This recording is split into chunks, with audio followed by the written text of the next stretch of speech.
পুনৰ সাংবাদিকতাৰ বৃত্তিত কালিমা খানিলে এগৰাকী স্বয়ম্ভূ সাংবাদিকে পক্ষলৈ বাতৰি প্ৰচাৰ কৰি অসাধু ব্যক্তিক সাধু সজাবলৈ চেষ্টা। তিনি কয়লাৰ ব্যৱসায়িক হত্যাৰ চেষ্টা কৰা কেশু ওৰফে ৰমজান নামৰ গুণ্ডাজনক অহিংসাৰ পূজাৰী হিচাপে সজাবলৈ চেষ্টা কৰিছে স্বয়ম্ভূ পটেল সাংবাদিকজনে। অন কেমেৰাত ইটা ভাটাৰ মালিক আজিজুৰক মাৰপিট কৰা কেশু নামৰ গুণ্ডাজনক গুণ্ডা নকয় মানৱ দৰদী বুলি ক'ব নেকি? কেশু ওৰফে ৰমজান নামৰ গুণ্ডাজনে তেওঁ আৰু তেওঁৰ সহযোগী পুত্ৰৰ দ্বাৰাই প্ৰথমে তিনি কয়লাৰ ব্যৱসায়িক হত্যাৰ চেষ্টা চলায় আৰু পৰৱৰ্তী সময়ত CBF ইটা ভাটাৰ মালিকক ইটা ভাটাৰ ভিতৰত সোমাবলৈ বাধা আৰোপ কৰে। ইটা ভাটাৰ পৰা ইটাসমূহ গোপনে বিক্ৰী কৰাৰ বাবে চেষ্টা চলায়। কেশু ওৰফে ৰমজান নামৰ গুণ্ডাজনে CBF ইটা ভাটাৰ চাৰিওফালে পুখুৰী সদৃশ গাঁত খান্দি দিয়ে যাতে ইটা ভাটাৰ মালিকে ইটা ভাটাৰ পৰা ইটাসমূহ লৈ যাব নোৱাৰে। পৰৱৰ্তী প্ৰতিবেদনত কেশু ওৰফে ৰমজানৰ সহযোগী পুত্ৰ আৰু ভাতৃসকলৰ গুণ্ডাৰাজৰ বিষয়ে আগবঢ়োৱা হ'ব। আইনৰ হাত যে বহু দীঘল সেই বিষয়ে হয়তো কেশু অৱগত নহয়। এইবাৰ আইনৰ সহায়ত কেশুক মাটিৰ তলৰ পৰা খান্দি বাহিৰ কৰাৰ চেষ্টা চলোৱা হ'ব। কাৰণ কেশুৱে নিজৰ ভাড়াতীয়া গুণ্ডা বাহিনীৰ সহায়ত যিমানেই বতাহত উৰি নুফুৰক কিয় আইন তথা প্ৰশাসনে কিন্তু কেশুক কলগছ তথা মাটিৰ তলৰ পৰাও বাহিৰ কৰিব জানে। আজি আপনি থানা কি কারণে আইছে? ও থানাতে আসলাম, ওই দিনে একটা রিপোর্ট করছে আলী আকবরে আর কিছু আমাকে নিয়ে, ওই জন্য অনেকগুলা বস্তু আমি কইছি পর পরে কাইটা দুইটা ই করে দেয়, খালি দুইটা তিনটা কথা রাখছি, ওই জন্য আমি বস্তুটা থানার জানা বেড়াচ্ছি।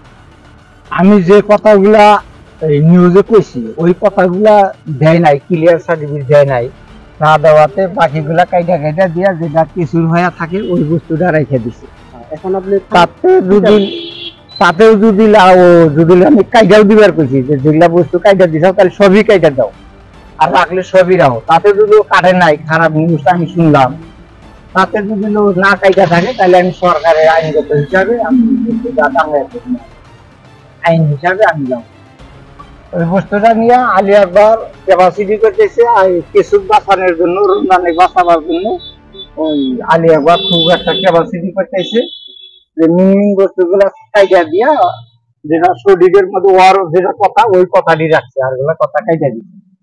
আসলে কি হয়েছে বাধাটা? বর্তমান বন্দুকে আছিল, বন্দুকের থেকে ওইটা আজিরুলে নিছে, নেওয়ার পরে ভাটা করার থেকে হাইকা চাল আজকেও হয় কালকেও হয়, আবার 15 দিন মারামারিও হয়, এরকম হয়েই আছে।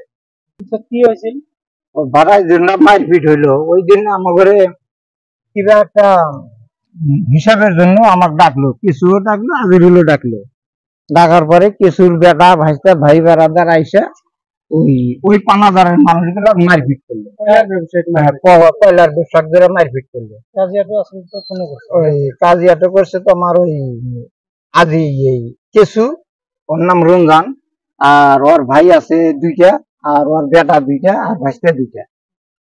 তারপরে মারপিট করলো ওরা, কেশুর বেটা ভাইস্তা কেশু রমজানেরা, ওই কাছে ফাঁসাই দিল আমাকে, আমার 6-7 জন আসামি ফেলাই দিল, ওই কাছে কিছু আছে আসামি। আমরা জেল টেল খাইতে আসলাম, কিছু বর্তমান এখনো থানায় জমা হয় নাই, জেলেও খাইতে যায় নাই। তারপরে ওখান থেকে আসার পরে আমরা জেলে থেকে আসলাম, আইসে পরে এই আজিরুল আর আমি গেলাম মাল বাইর করবার জন্য, তখন মাল তো বাইর করে দিল না, আজিরুল ধইরা মারপিট কইরা গাছের হাতে বান্ধিল, বান্ধার পরে থানাতে আসলাম, খবর দিলাম, সরকারের মানুষগুলো যায় ওখান থেকে আজিরুল রক্ষা করে, চাপড় থানা আজিরুল রক্ষা করে।